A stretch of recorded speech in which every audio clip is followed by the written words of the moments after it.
Hello, how you doing? Welcome back to my channel. It's another day, another video. Not quite. No videos the last 2 days. I apologise for that. I've been very busy working on a TV show. You might have seen on my socials called Fando Football. Keep an eye out for that. Coming very soon. Lots of fun stuff happening there. But that's why I didn't have time to do videos last 2 days. So I'm back today, and today's video is ranking Premier League stadiums. Before we get into it, please subscribe if you're new here. Subscriber numbers keep going up, which is great. Welcome to everyone aboard who's new. Drop a like if you enjoy the video.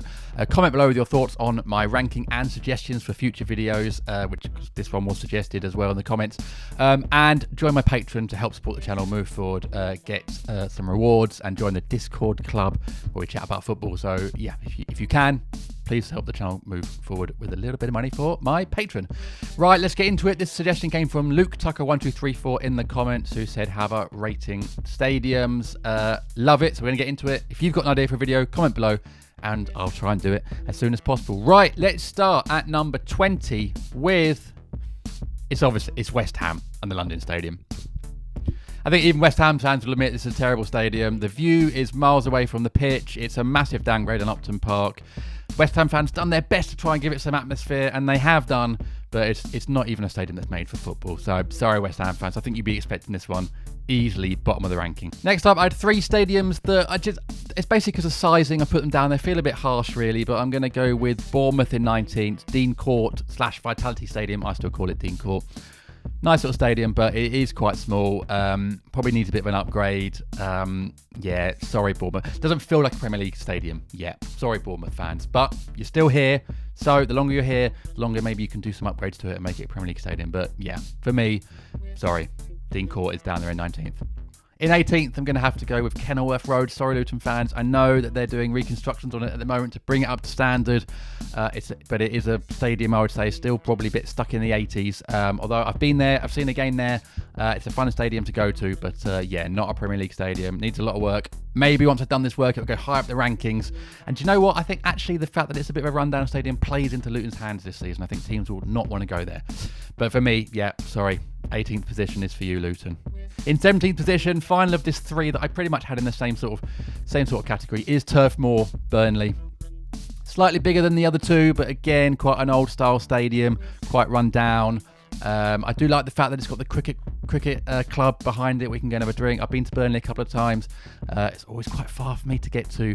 But yeah, feels like a championship stadium, Turf Moor. But again, like Bournemouth, like Luton potentially, does play into Burnley's hands. Teams don't like going there. Maybe I just don't like going there because it's too far away. But yeah, sorry Burnley, you're in 17th. In 16th, now we're getting into slightly better stadiums. So I have to admit, this was quite difficult actually, this whole list, barring the top few. But in 16th, I've gone for Brentford's Community Stadium. This might seem a bit harsh as it is a brand new stadium, but it's still quite small. It's right next to the motorway, crammed in there. It's quite you can't park near there. It's quite difficult to get to in terms of transport. It's a sort of crammed in sort of stadium. Still quite small as well. But I know that Brentford were, making the best they could do with what they had. So yeah, sorry Brentford fans, but you are down there in 16th with your new stadium. So it's only fair probably that I put in 15th. Selhurst Park, Crystal Palace. I know a lot of fans don't like Selhurst Park. I think it's got a bit of character to it. One of the sort of remaining boxy stadiums in the Premier League. But you've got the Homesdale, which is big, and then the rest of the ground stands aren't so similar. So that stands out. I know they're building a new main stand. That hasn't happened yet. That's been in the works for a while. I know it's difficult. People think it's difficult to get to. Certainly by car, by train. There are 3 stations within 10 minutes walking, but I know the away end, the view is not good. In fact, the view is not good from some of the home ends as well. So it's probably only fair that I put Selhurst Park down there in 15th. In 14th position, I've gone for Molineux Wolves. Sorry, again, I'm getting into this category now in the part of the table where stadiums are quite similar to Selhurst, I would say. Traditional stadium, bit bigger. I'd say you've got more consistent sides around it. Capacity might be bigger as well, but bit run down. Needs a new lick of paint. So for me, Molineux is in 14th. In 13th position, I've gone slightly against the grain here. It's the Etihad, Man City. Yes, it's a new stadium. Yes, it's very impressive. It sort of lacks a bit of soul, really, doesn't it? Again, feels a bit like an Olympic stadium more than a football stadium. But City fans don't care. It's the home of the champions, home of the treble winners, and they do make a lot of noise there. Despite the cliche, there aren't many City fans. I've been quite a few times since it's City away. They do pack it out. But there's something a little bit lacking from the Etihad for me. So yeah, 13th is Man City, the Etihad. In 12th, I'm going to put Craven Cottage, Fulham. Might seem a bit controversial. It is a traditional, got a lot of character as a ground. Yes, a bit like some of the grounds lower down my list. It's a bit old. It's a bit run down. It's in a part of London that's very pretty, right by the river, but not the best to get to by car. Although actually, I haven't said that. I do know a Fulham fan who has told me where to park, but I'm not sharing it with anyone because it's ideal actually for away games. There's some lovely pubs around it. It is a nice ground. It's got some character to it, and the new stand actually is lovely. Maybe I've put this one a little bit too low, actually. But yeah, I've got Craven Cottage in 12th. Sorry, Fulham fans. In 11th, Bramall Lane. I think it's one of these grounds that people actually forget about, actually. Two big stadiums in Sheffield, Bramall Lane and Hillsborough. But Bramall Lane's big stadium. Sheffield United are a big club. Back in the Premier League, been there a couple of times, and the atmosphere is always good. A real football city, the Steel City in Sheffield. So yeah, Bramall Lane, I got in, 11th now. In 10th, another traditional ground, traditional club, Nottingham Forest, the City Ground. Went there last season, and I have to admit, the atmosphere, I've been there a few times before in the past, about a decade before. I didn't realise how good the atmosphere was there. City fans were brilliant. Forest fans were brilliant last season. And I would say City Ground, again, maybe needs a bit of an upgrade. Looks like a sort of an old-style European ground when you walk around the side with the big pillars. But it is impressive and sort of rising on the banks of the Trent as you walk over the bridge. It is a nice place to be. Late summer, early spring. Rest of the year, less so maybe. Anyway, 10th position, top 10, City Ground, Forest. Just ahead of them, Stamford Bridge, Chelsea. As I'm saying this, I may have put this a little bit too high. Maybe it should be down below Craven Cottage. It is a big stadium, but it is a little bit, it's maybe not as soulful as some of the other stadiums in the Premier League. They do have rail seating though in the away end and in some of the home ends. That is where it's going to win points for me.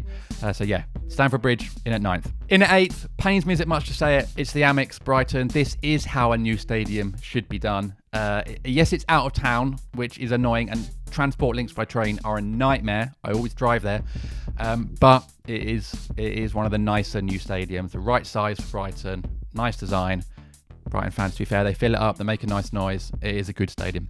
And it is a stadium that I think Palace are trying to replicate by redoing Selhurst. So yeah, Brighton, you're in, what are we?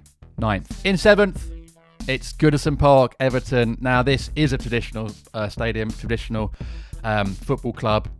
I know it's going soon, and I'm actually disappointed because I do like Goodison Park. Yes, the away end's a bit cramped, but it's in a great city, Liverpool. It's right by Stanley Park. Some great pubs around there. Everton fans, they are proper football fans. Goodison Park, even when you see it on TV from the camera angle, you know exactly what you're watching and where you are. It's got real character, that ground, and I like it. Going to be a shame to see it go, but we'll see what the new stadium's like. But anyway, in 8th position, Goodison Park. Into 6th now, so Goodison Park was actually 7th, I apologise, is Villa Park. Another traditional stadium. Villa Park, one of those ones, it's bigger than you think when you go there. The entrance is lovely with the steps. And for a football fan who grew up in the 90s, Villa Park was where the semi-finals used to be held for the FA Cup. It's a real traditional ground. I'm not sure I've seen Palace win there. We seem to struggle when we go there. But it is a proper ground filled with proper football fans. And when I went last season or year before, they did a big tifo to commemorate their European champions. You forget Villa used to be a huge club. So yeah, Villa Park in 6th for me. In 5th, it's Tottenham's new stadium. Again, this is how new stadiums should be. I guess in a part of town that is a nightmare to get to by car or by train, but it's a lovely new stadium. It feels like a sort of futuristic stadium. Rail seating in the away end, which is great. And I know in the home end, they've got heated seats and all sorts of fancy new bits. And it's with the big wall behind the goal at the far end, they have kept that atmosphere and that character. So that is how new grounds should be. So yeah, Tottenham, when it comes to new grounds, mostly I think I've gone with old grounds here, but for new grounds, yeah, Spurs, the new one is up there. Into top 4, and at 4th I got the Emirates, just above Tottenham, which Tottenham fans won't be happy about. I think the Emirates gets a lot of stick actually, and I've been there a few times. I quite like it. Again, it's a modern stadium, 2006, so not quite as modern as the Amex or Tottenham's new stadium. But there's something about the Emirates I like going to. It feels clean. It feels modern. I know Arsenal were working on the atmosphere recently. You can get a great view wherever you sit. I just like the Emirates. Maybe I'm going against the grain there.